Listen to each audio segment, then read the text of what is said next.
So, Bismillah ar-Rahman ar-Rahim, Ahmadu wa usalli ala Rasul al-Kareem, Allahumma ufiqna lima tuhibbu wa tarda, Allahumma arina al-ashya kama hiya. So, a lot of people have been asking about Russia and Ukraine and if it has anything to do with Islamic eschatology. So, I want to share some things. Inshallah, I won't be too long, and I'll show you a few things that are related to Islamic eschatology and partly what is happening in Ukraine and Russia. Okay, so let me start with the Quran first, and then after that I'll start making the connections as we move, inshallah, forward. Okay, so بعد أعوذ بالله من الشيطان الرجيم بسم الله الرحمن الرحيم. In Surah Bani Israel, which is the twin surah of Surah Kahf, Allah subhanahu wa ta'ala says, وَقُلْنَا مِن بَعْدِ لِبَنِي إِسْرَائِيلِ. And after that we said to Bani Israel, min ba'dihi, after that, meaning what? Or after him. Okay. Uskunul ard.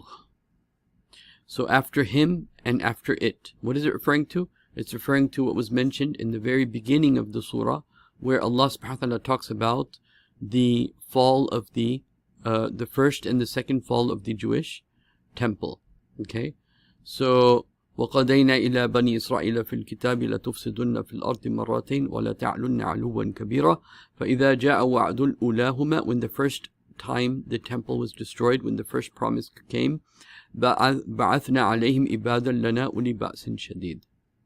So the first time to Bani Israel, the Assyrians came, okay, from the north. And جاسوا خلال الديار, they entered your house, وكان وعدا مفعولا, and this was a promise to be fulfilled.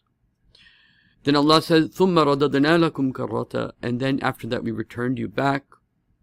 وأمددناكم بأموال وبنين, and we increased you in wealth and in children. وجعلناكم أكثر نفيرا, and we made you in so many big numbers.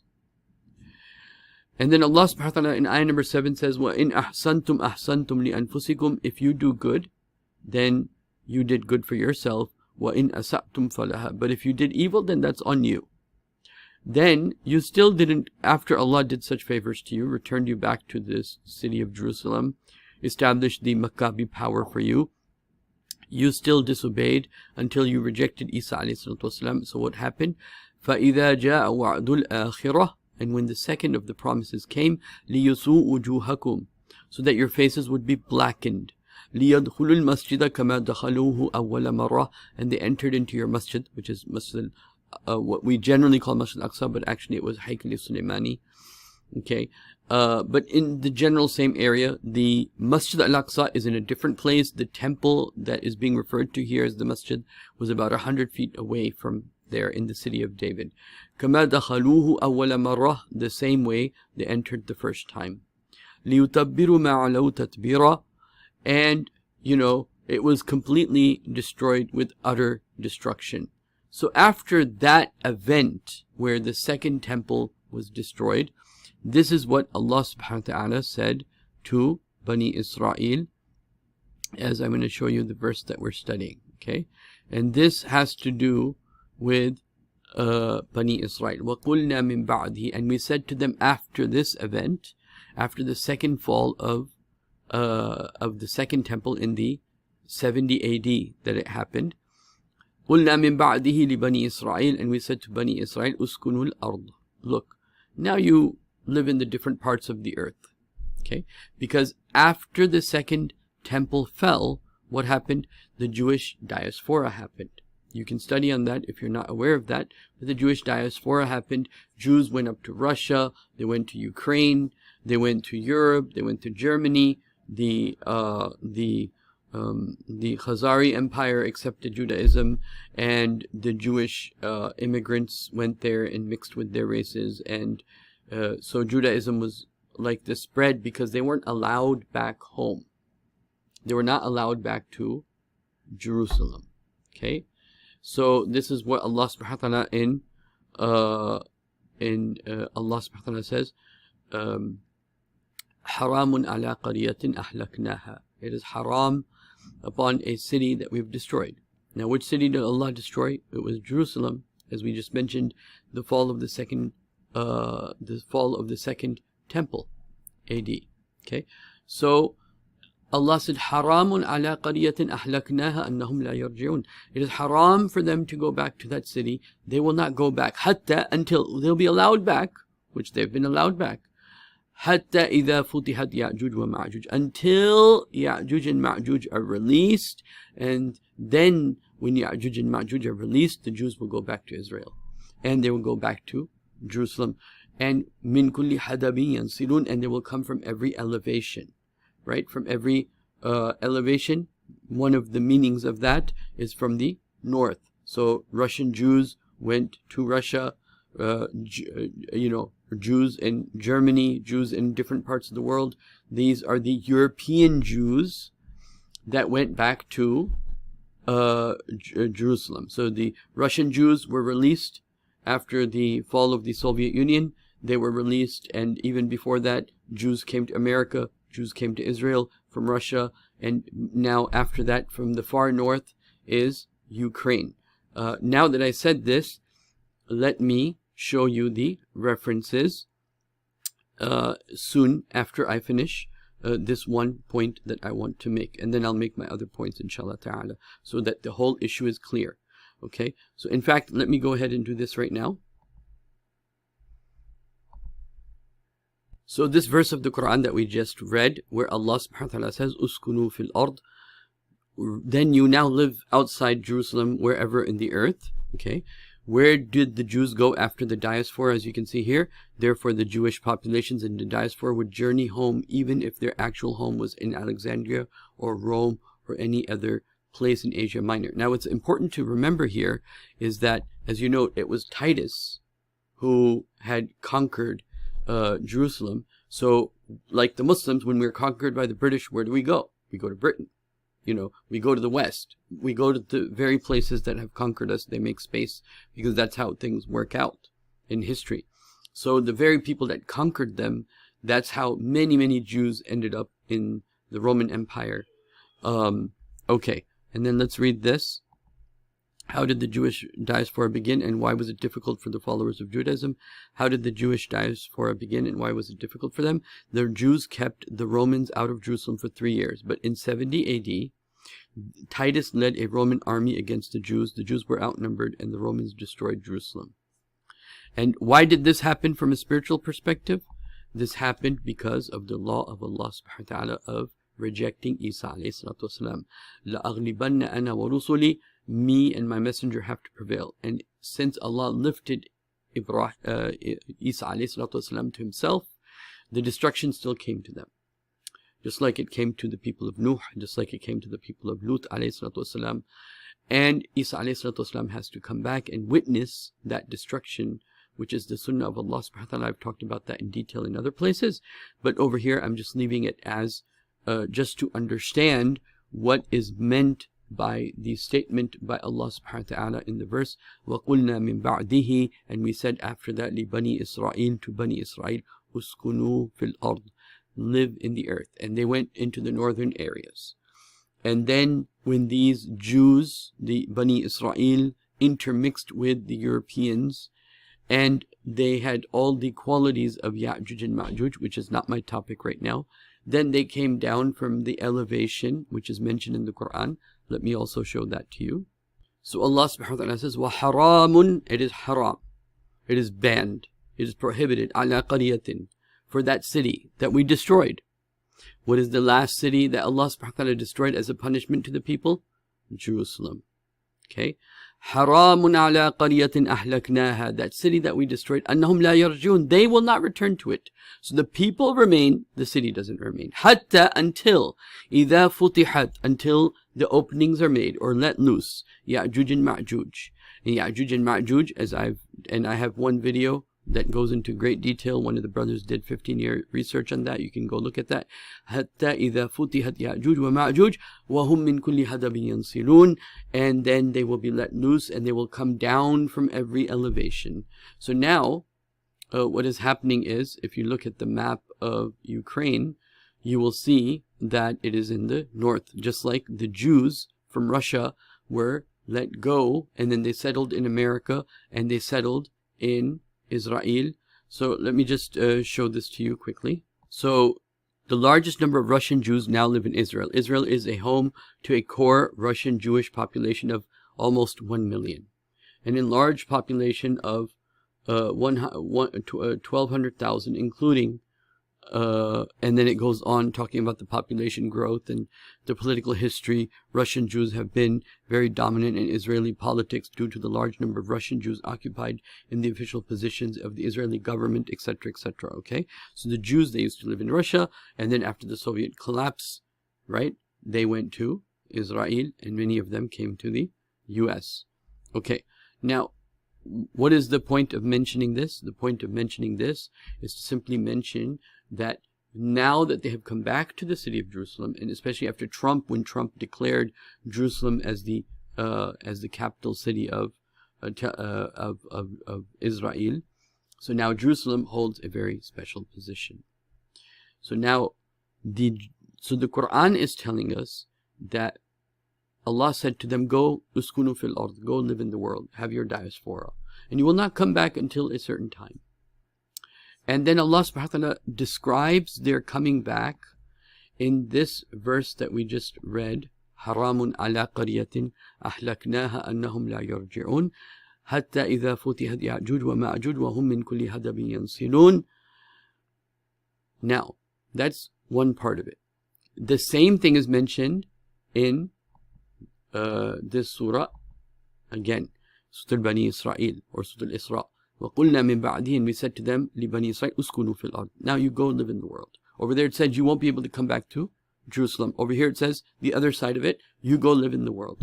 فَإِذَا جَاءَ وَعْدُ الْآخِرَةِ, when the second promise happens to come, جِئْنَا بِكُمْ لَفِيفًا, we will bring you back intermingled all together. Because why? The Quran is telling you that Jews will be from different nations and they will come back intermingled all together. Okay? And so, one of the things that is happening, even with the Circus 19, that I will talk about, one brother sent me a document that I'm going to share with you, that there is, you can say, I'll say this for now, is that there is a effort being made by the Israeli government, and it's called Aliyah. Okay, and I'm going to do a special episode just talking about this, but let me just go ahead and show you what this is, inshallah. So now this will help you understand how amazing Quran is. Allah says, Wikipedia says about this law that they now have, Aliyah, okay, is the immigration of Jews from the diaspora, historically a geopolitical land of Israel, which is the modern era, chiefly represented by the state of Israel, traditionally described as the act of going up. It's called the act of going up, exactly as Quran says, min kulli hadabin yansilun. Okay, moving to the land of Israel, making aliyah. It's like hijrah. Aliyah means hijrah.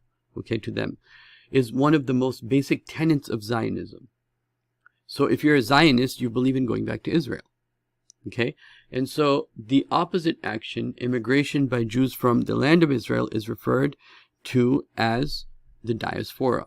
And the law of return, which is a law passed in Israel already, the law of return that was passed by the Israeli parliament in 1950 gives all diaspora Jews, as well as their children and grandchildren, the right to relocate to Israel and acquire Israeli citizenship on the basis of their connecting to their Jewish identity.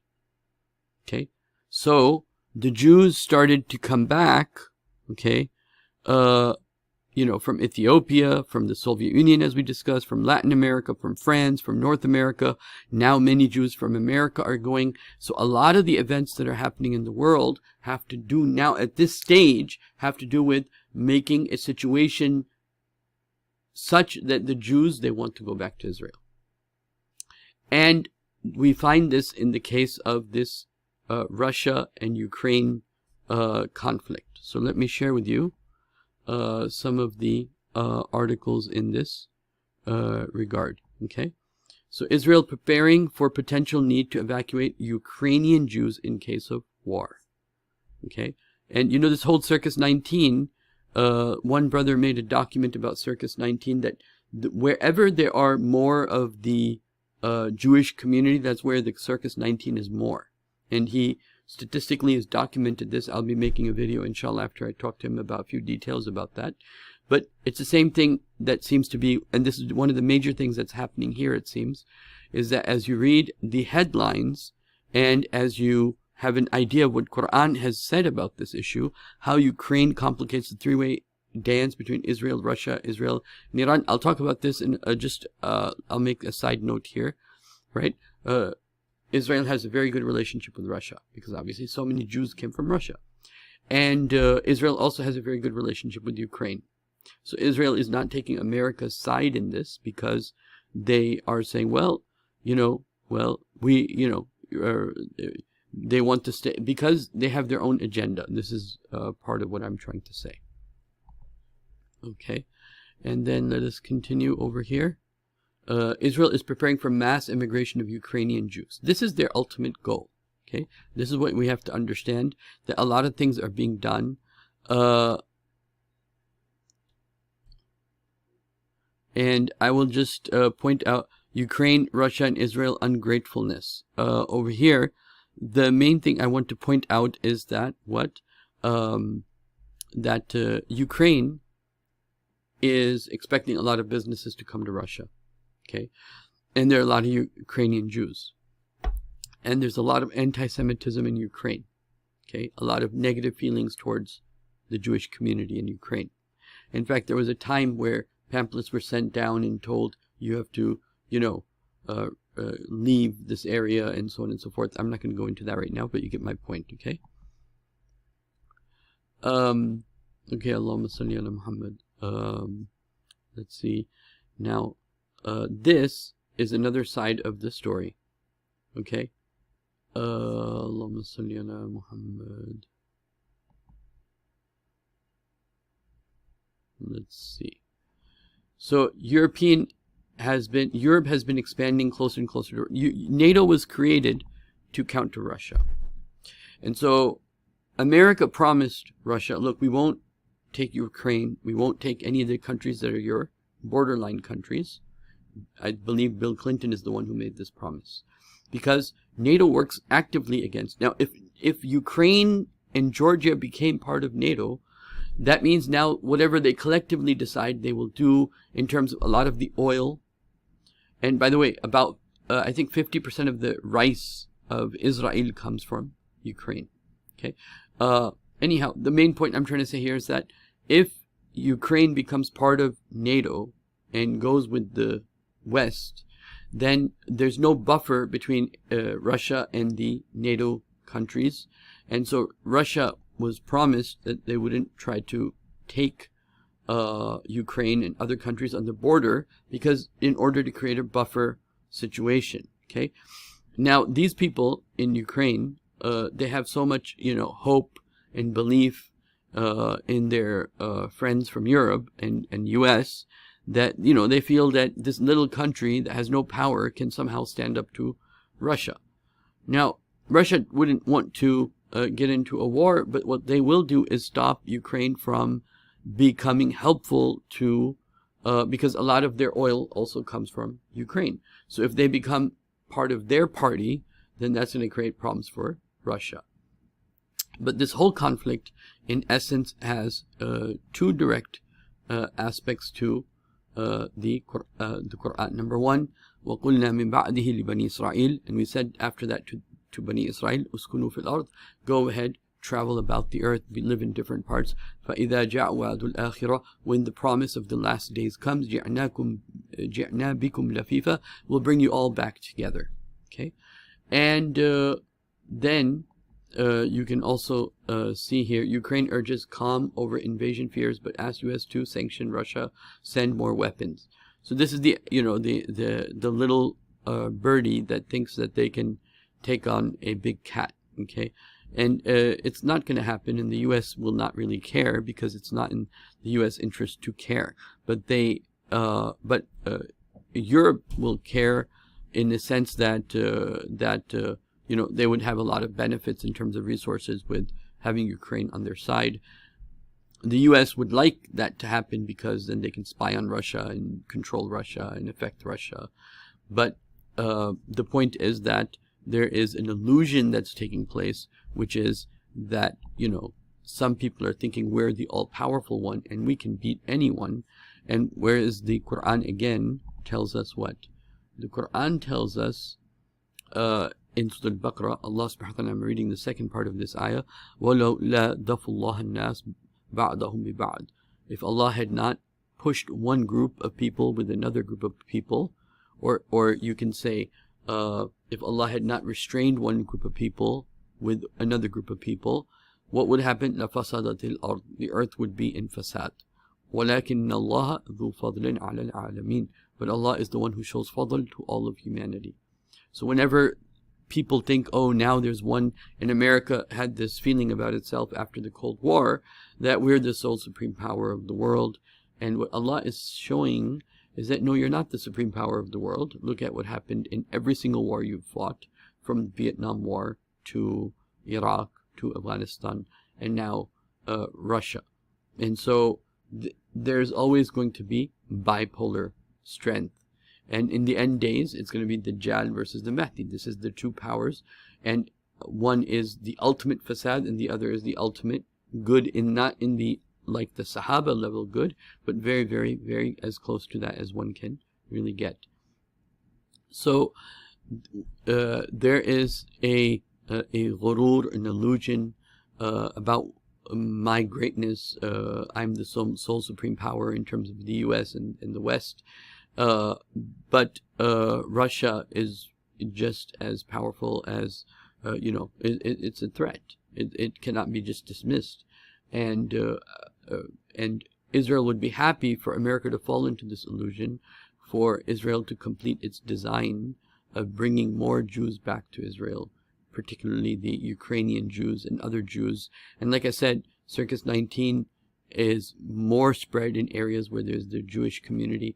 Again, it seems like they're trying to convince the Jewish community to come back to Israel, especially now that they've made peace in the Arab world. You know, everyone has acquiesced to them. Everyone has done sujood to them. Everyone has said, you know, so everyone has acquiesced to their demands. And so now that area, the Middle East, is a very peaceful place for them. And they're going to make it difficult for the Bani Israelis and the Yahud, wherever they are in the world. They'll make problems enough for them in those areas to bring them all back, including the US.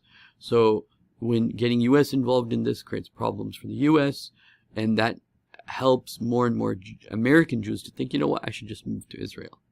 It's safer in Israel. Israel has, you know, given the 4 jabs in now, so it's much safer, right? Because we know one of the attributes of the Bani Israeli community is what they love life, right? يَوَدُّ أَحَدَهُمْ لَوْ يُعَمَّرْ أَلْفَ سَنَةٍ. Each one of them wishes to live for 1,000 years. So that will cause them to leave in large numbers, even America. Okay, and as you know, then this will lead to, and that will also happen by a lot of economic strangulation, which wars will do.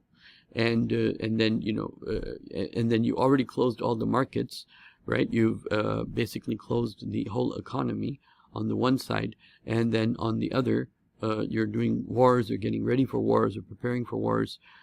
Puts any country that's in debt already in a very bad situation, and the end result is that create an area, a space of unsafety, and get those people to leave. How did the Jews of Germany leave and come to Israel? They created a situation of lack of safety, and the Jews felt, well, the only way we're going to survive is to go to Israel, and that's what they did. And this is now being done in different parts of the world, the same phenomenon. And what is happening at the underlining of all of these different events, whether it be Circus 19, whether it be Ukraine, whether it be the shutdowns of the economy, all of this is taking us to a phase where a large number of Jewry is going to try to, or is going to opt to, go back to what they call their homeland. They're going to make that hijrah, right? Whereas the Muslims don't understand the value of hijrah, and they don't have a jama'ah, they don't have a leader, they don't have a party to be with, and they're just loners. While the enemy, you could say the the antagonists of Islam, they're getting ready. And so let me just show this to you before we go. So here, let me just show you this article. It's "If not now, when? Thousands of American Jews applied to move to Israel in pandemic." See? And then let me also show this to you. 4,000 U.S. Jews moved in Israel in 2001, the most in nearly 50 years. When Trump became president, many Jews were afraid at that time. Let me see. Trump, Jews, Israel.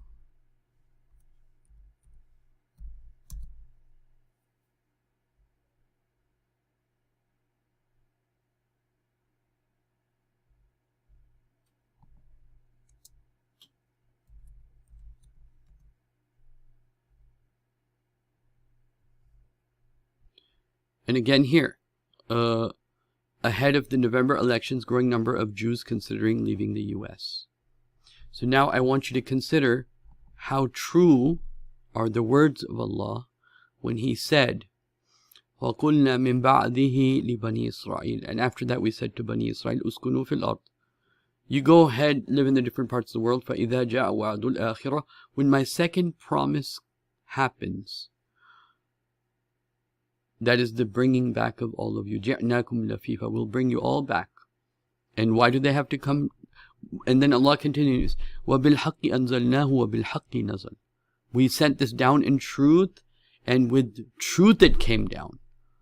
وَمَا أَرْسَلْنَاكَ إِلَّا مُبَشِّرًا وَنَذِيرًا, and O Muhammad sallallahu alayhi wasallam, we have not sent you except as the one who gives the glad tidings and a warning. Okay, so there's glad tidings in this for us, and there's a warning in this for us. Okay, and the same thing Allah subhanahu wa ta'ala mentioned again in Surah Al-Anbiya, where Allah subhanahu wa ta'ala says, let me show you here again.